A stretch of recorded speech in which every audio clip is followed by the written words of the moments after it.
بسم الله الرحمن الرحيم لا حول ولا قوة إلا بالله العلي العظيم الحمد لله رب العالمين وصلى الله على سيدنا ونبينا أبي القاسم المصطفى محمد اللهم صل على محمد وآل محمد وعلى آله الطيبين الطاهرين لا سيما بقية الله في الأرضين أجل الله تعالى فرجه الشريف اللهم أخرجني من ظلمات الوهم وأكرمني بنور الفهم اللهم افتح علينا أبواب رحمتك وانشر علينا خزائن علومك برحمتك يا أرحم الراحمين.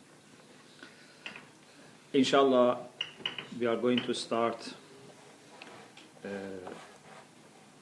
Usul al-Fiqh. I assume you have already had introduction to Usul al-Fiqh, yes? So you know what is this science about. But just as a reminder, we know that Muslim scholars, in order to understand Islamic rulings, they had to develop few sciences. First of all, Arabic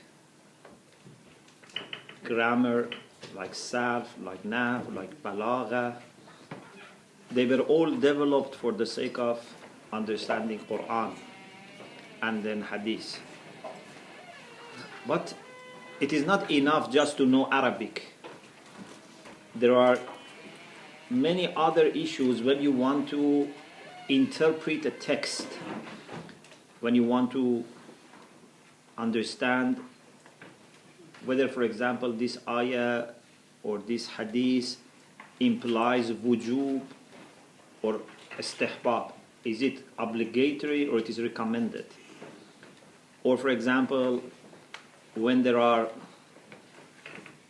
some texts which indicate that something is general, there are other texts which indicate that it is limited and specific, so you need some kind of treatment. And there are also cases that even we may not have any specific text.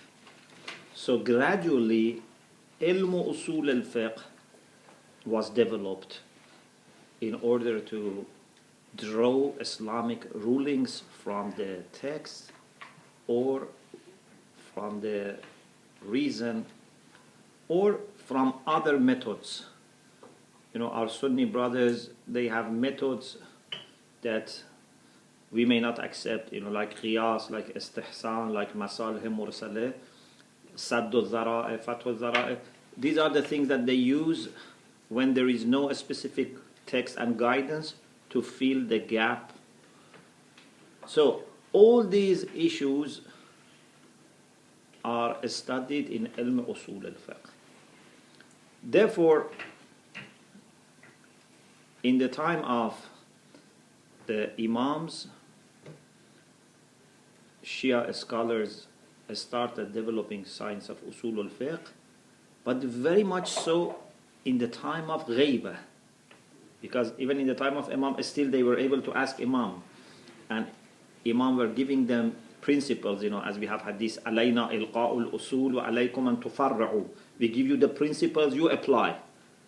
But then, in the time of ghaibah, it became much more complicated. So, Shia scholars like, you know, Sheikh Tusi, for example, have very good book on usul al-fiqh.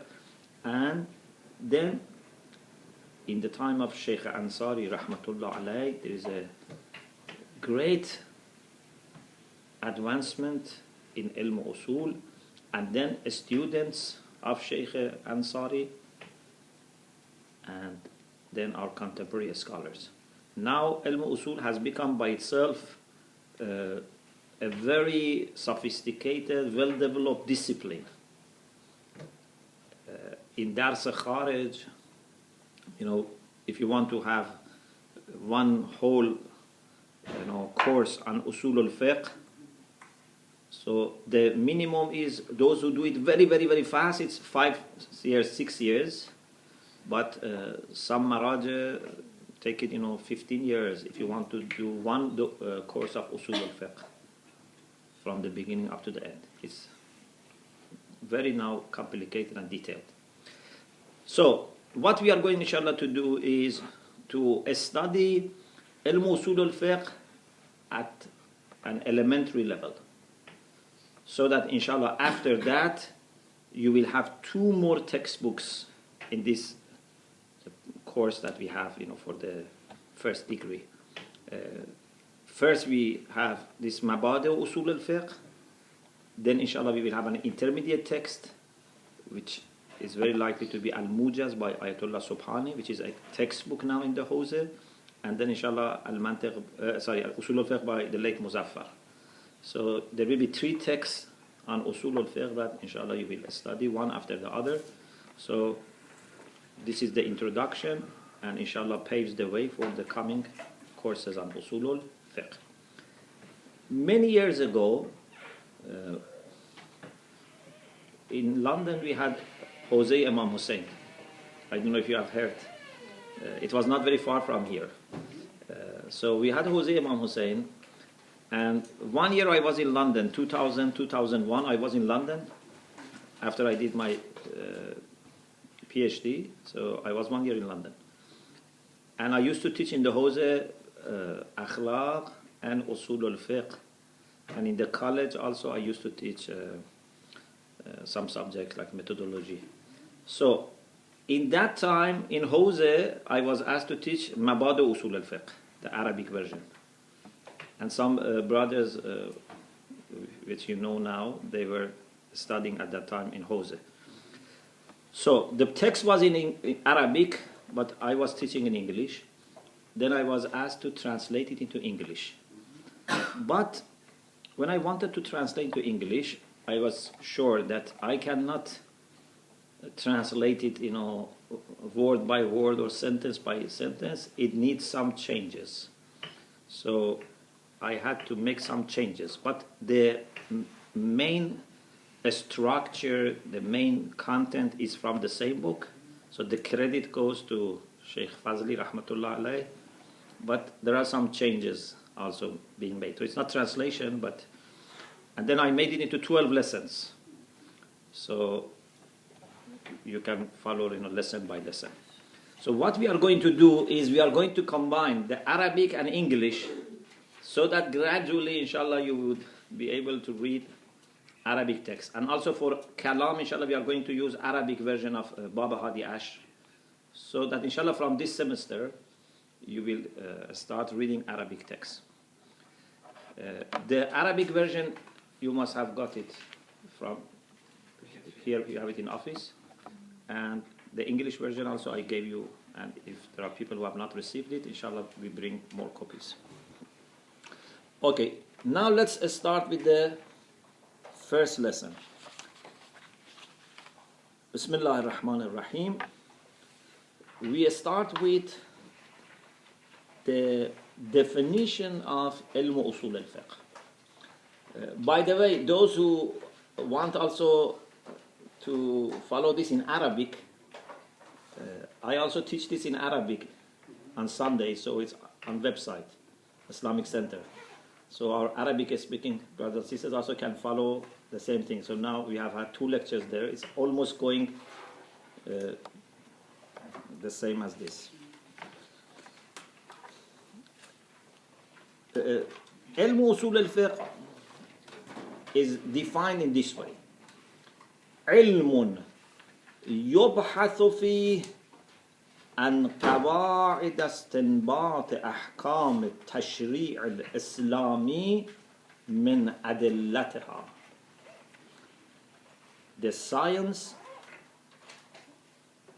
in which قواعد, rules for inferring Islamic rulings from their sources are studied. Okay? So the science in which the rules for inferring Islamic rulings from their sources are studied. Okay? So now we wanted to define one thing, but now we have 3 problems. What is qawaid? What is ahkam? What is adillah? So now we have to explain these terms. What do we mean by قاعدة? قاعدة, the plural is قواعد, yeah, and أحكام, which is the ruling, and أدلة, which is the plural for dalil. So we start with قواعد, the rules. We mean by rule here a universal premise or a statement or proposition which can be applied to particular cases, instances, examples, so that you know what would be the ruling of those particular cases. For example, we have a rule, inshallah we will discuss this later, just as example, okay? We don't want to discuss the example now. The example is just here to help us understand the concept of rule. We have this rule, which will be discussed later. كل ظاهر قرآني حجة أو ظواهر القرآن حجة. You know ظاهر? Obvious. What is the... Obvious. No, yes, but here when we say ظاهر القرآن is opposite to what? No. No, here ظاهر is not opposite to باطن. ظاهر is opposite to nas. And these two are two types of mubayyan. Later, inshallah, we will see. Every text is either mujmal or mubayyan. Mujmal means ambiguous, like mutashabih. Mubayyan means understandable, it's not ambiguous. Then, when it is mubayyan, it's understandable, it's clear. Either it is nas, and nas here means 100% clear. There is no other possibility in understanding, interpreting this text. Or it is zahir. Zahir is lower than nas, but above mutashabih. So it means that the text has one meaning, one reading of the text, which is not 100%, but it's so likely to be the meaning which is meant by the speaker that we don't pay attention to the alternative readings. Okay? Shall I repeat? Yes. So, the text has a meaning which is not 100% clear, but it's so likely that that is what the speaker meant that makes us disregard alternative reading or readings. What do you call that? We call it zahir. Yeah. So we give zahir means it seems that this is the meaning, but a sim in English, sim is a very ambiguous term. But here means something that has reliable understanding, reliable interpretation, but not 100%. But still, uqala, the rational people who know that language, assume that this is the meaning. Because this meaning is so probable, okay, so powerful, that if the speaker had not wanted us to understand it this way, he should have put some evidence to take us to another option. Okay? So, usul is very good for, inshallah, making your mind, work better. So you have to be very sharp when you have usul al-fiqh, Did I tell you the story about that man who had a, like corn meal? So, and the horse, I told you? Okay. So maybe some of you were not.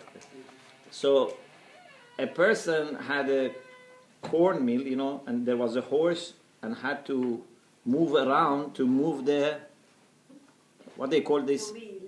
The wheel. Yes. So this man realized that sometimes this horse just stops, doesn't move.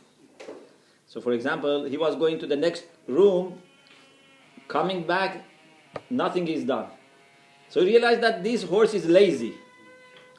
So he put a bell on the neck of the horse so that from the next room he can understand. When the horse is moving, he can realize that he's moving. Otherwise, when there is no sound, he would go back and check. So then there was a talabah who told him, what about horse stopping and just moving the neck? So the man said, but he has not studied usul al-fiqh. It means that the horse's mind is still not very sophisticated. But when you study usul al-fiqh, then people ask you one question, then you have 10 options in your mind. They ask one simple question, but you cannot easily answer. It can be this, can be this, can be this, Actually, one of the signs of a person's, sophistication in understanding is that how many probabilities come to his mind. We say, yu'rafu. Please remember this. You may be asked in the grave about this. Yu'rafu aqlu rajul. Sometimes I want to encourage people, so I say, maybe in the grave they ask you about it, but they will not ask. يعرف عقل الرجل بكثرة محتملاته. يعرف عقل الرجل بكثرة محتملاته. The intelligence of a person can be known by abundance of the probabilities that come to his mind. A person who is not very intelligent, when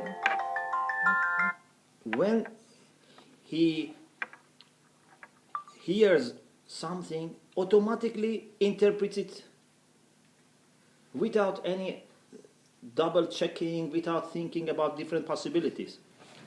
But a person who is intelligent, when he receives a news, then says, I have to analyze this. Where does the source come? What are the other evidences, counter evidence, so many things. Okay? So it's very difficult for alim to make up his mind. I remember my very first teacher of Hawza studies, Rahmatullah alayhi, he said that when I was young, I used to go to villages of Iraq for tabligh. And I used to read Tawzir Masail a lot. So people asked me questions about fiqh and I was giving them answer. And there was a mujtahid in the city of Iraq. He was Ayatollah, he was a mujtahid. And people were asking him questions, but he was not giving them the answer right away. He said, I had to check. So he said, some village people said, you know better than this Ayatollah. Not knowing that still I'm a talabah, but I only read the book. He's a mujtahid. When he asks a question, he has to consider many things to give his fatwa. So sometimes people think that the person who gives answer right away is a sign of knowledge or experience. It can be, but sometimes also can be because this person is not very sophisticated. Yeah? Like a doctor who is expert and a doctor who is not expert. The doctor who is expert, maybe with the same symptoms, gives different possibilities. Another person quickly doesn't. Anyway, Zahir is something that has a meaning or interpretation or reading which is not 100% clear to be meant by the speaker or the writer, whoever has produced that text, but the probability is so high that rational people would not consider the opposite probability or probabilities. Okay? For example, if I say,